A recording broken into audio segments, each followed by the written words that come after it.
So yun mga kapangit, itong video na to mga kapangit, mamaya-maya tinakbo na rin ako sa ospital nito kasi yung dugo hindi siya tumitigil. Yan, nagadugo. Ano may butas eh. So yun mga kapangit, sa ospital na kami, sobrang nahihilo pa ako niyan. Nilagyan na ng plaster mga kapangit yung sugat natin sa noo kasi hindi siya tumitigil ang dugo. Kaya yan, nilagyan na nila ng plaster, medyo nahilo talaga ako magtingin ng dugo ko dyan. So mga kapangit, ito na yung sugat na napala natin sa buraot natin kila Edgar mga kapangit ko. So yan, grabe, sobrang hapdi mga kapangit ng ng sugat. Ang sugat pala mga kapangit, no, ang gasgas kapag ka nahanginan. Sobrang hapdi mga kapangit yung sugat. So yan, hinang-hina pa tayo dyan. Grabe, sobrang sasakit kasi ng mga sugat na natamo ko mga kapangit. And thanks talaga kay thanks talaga kay God na ito lang yung tama ko mga kapangit ko. And ngayon, malakas tayo. Okay tayo mga kapangit ko. So yan. Yan mga kapangit, hindi ako makatulog dito. Yan mga kapangit, ulam namin ngayong umaga. So yan, isda na paksiw, ay kakang, bagong na may sibuyas, tortang talong saka. Ba't ganito itsura? Inihaw mga kapangit. So yan, ulam namin ngayong umaga. And maulan na panahon mga kapangit.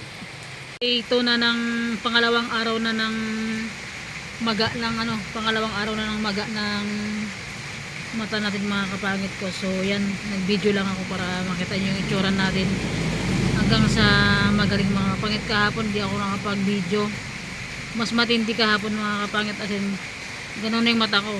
Yan, ngayon medyo okay na, nakakamulot na tayo. Yan, kaya mga kapangit ko, pasensya na sa kalat. Alright, singkit yung mata natin mga kapangit. Sarap ng ulam natin, turtang talong sa kanyang inihaw na talong. Ayan lang.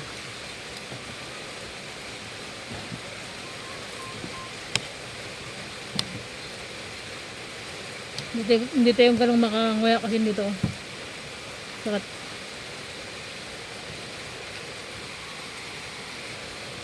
Oh my God, ang pangit natin.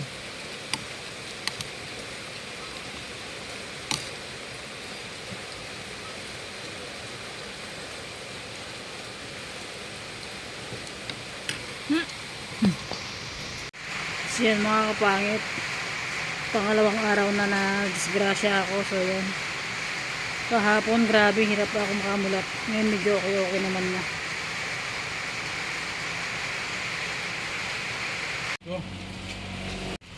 Ibuburaot na sila Edgar ng trick-or-treat na kasi mas Edgar dito. So yun mga kapangit, buti na lang bago ako na-disgrasya. Dito yung pamangkin ko, siya yung nagluluto, nagsasaing, nagkakarga ng tubig mga kapangit. Pero ako lang yung nagtitimpla ng ulam namin, siya lang nagluluto mga kapangit. Buti na lang dito yung pamangkin ko. Mga kapangit, pangatlong araw na natin to. Medyo okay na yung sugat niya, and medyo pagaling na rin. And ayan, umipis-kipis na yung maga ng mata ko. Yan mga kapangit, pangatlong araw na natin ngayon.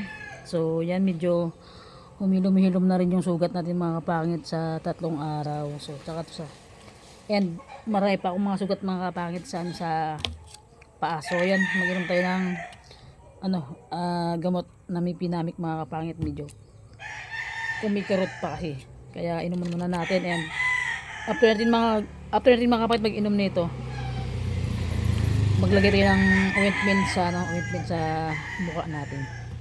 Inom tayo para mabilis yung paggaling natin. Grabe, para akong kinagat ang turong kas kadala piniga. Yan tayo yung gamot.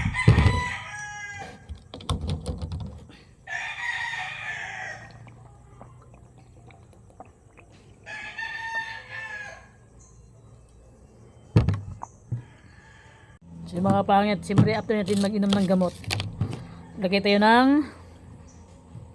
ointment sa sugat natin. Grabe, hindi ko talaga mga kapatid in-expect na madidisgrasya talaga ako. Sobrang bilis ng pangyayari na di ko na lang alam, basta bigla na lang tumawid yung aso.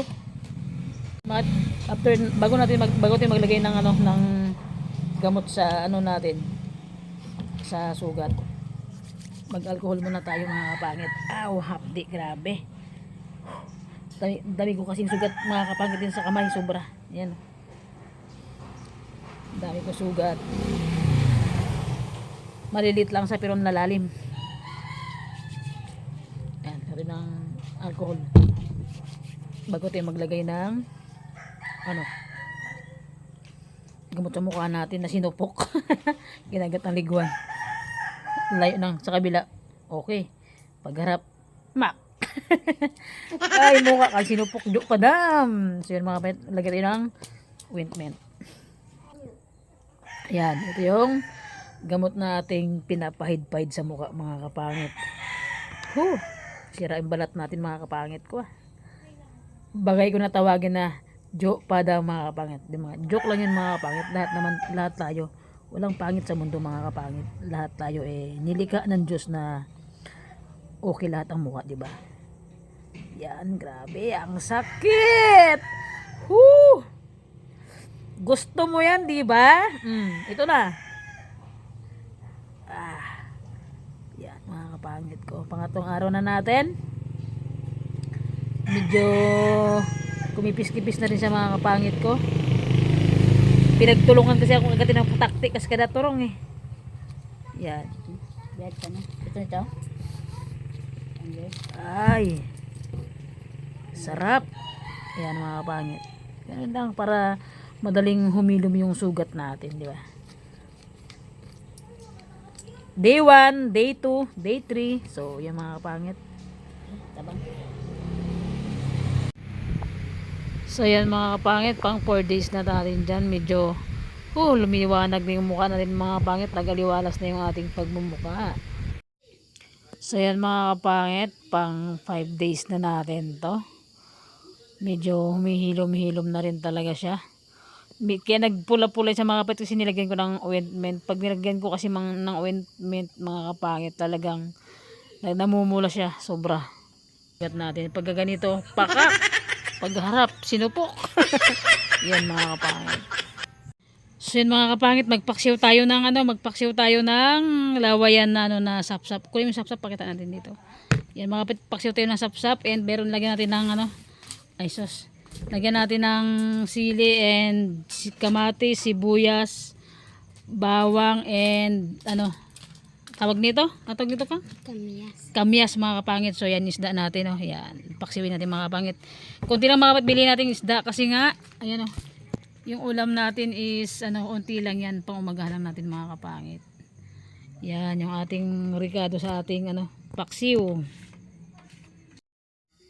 So yun, mga kapangit, ngayong umaga na to magluluto tayo ng paksiw mga kapangit ko. So may dumaan na isda dito, bumili ako and ako na lang yung magluluto. So hindi kasi marunong magpaksiw yung aking pamangkin mga kapangit. Kaya yon tayo yung magpapaksiw ng isda. Grabe, so sobrang nakakahagard. Yan mga kapangit. Nakaiwan na tayo ng kamyas and kamatis. Lagyan na natin yung isda. Lagyan na natin yung isda mga kapangit ko. So yan, pampasarap ito mga kapangit pagka nagpapaksiw tayo. Nagtitilawak yung mga manok ng mga kapitbahay natin. Yan. Yan, kompleto rigado na yung ating paksiw. Isasalang na lang natin mga kapangit. So yun mga kapangit, habang nakasalang yung ating isda, nagtitiktok tayo dyan. TikTok mga kapangit without filter para naman hindi tayo na-stress magtingin sa pagmumukha natin din siguro mga kapangit So yun mga kapangit, itong motor natin pinunta natin sa bayan kahit hindi pa natin kayang mag-drive.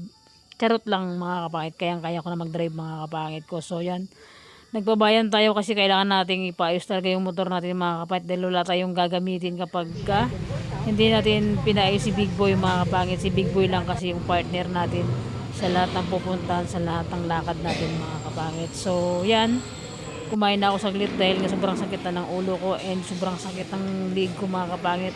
After natin magkain, nag-take na tayo ng gamot mga kapangit kasi nagdala ko ng gamot sa bayan bago ako malis ng bahay. So yan, inaayos na nila mga kapangit yung motor. Grabe, sobrang ang daming na damage mga kapangit. Hindi nga siya nabasag pero Ang dami ng damage niya. And so yun mga kapatid, sa bahay na tayo. Pang 7 days na natin ito mga kapangit. So yan. Okay na yung sugat natin. Unti na lang yung kirot-kirot niya mga kapangit. Grabe ang laki ng tama ng motor natin. Ang laki ng gagastusan sa motor mga kapangit. Oh my God. So yan mga kapangit, ang laki ng ginastos natin sa motor. And hindi pa natin lahat napalitan yung pwedeng palitan sa motor mga kapangit. So yan, katapos lang natin maligo. Pero parang wala tayong ligo niyan mga kapangit ha. So yun mga kapangit ko. So yun mga kapangit, kahit sobrang ang laki ng gagastusan natin sa motor, grabe, hindi ko talaga ni-expect na madidisgrasya ako mga kapangit. And thank you talaga kay God na ano na yun lang yung tama natin, na yung ibang na aksidente mga kapangit talagang talagang malala yung tama. At yung iba hindi na nakakaligtas mga kapangit ko. And thank you pa rin ako kay God na ito lang yung binigay niyang sakit sa akin. Ito yung binigay niyang sugat sa akin. Ito yung binigay niya nagasgas sa akin mga kapangit, na sabi ni God, kaya kong lagpasan mga kapangit. Siguro hindi ako ni God bibigyan ng problema na hindi ko kayang lagpasan mga kapangit ko. So yun, ang iniinda ko mga kapangit na lang siguro ngayon talaga, itong leg ko sobrang sakit talaga mga kapangit ko. Yung sugat natin, konting imbot na lang is pagaling na siya.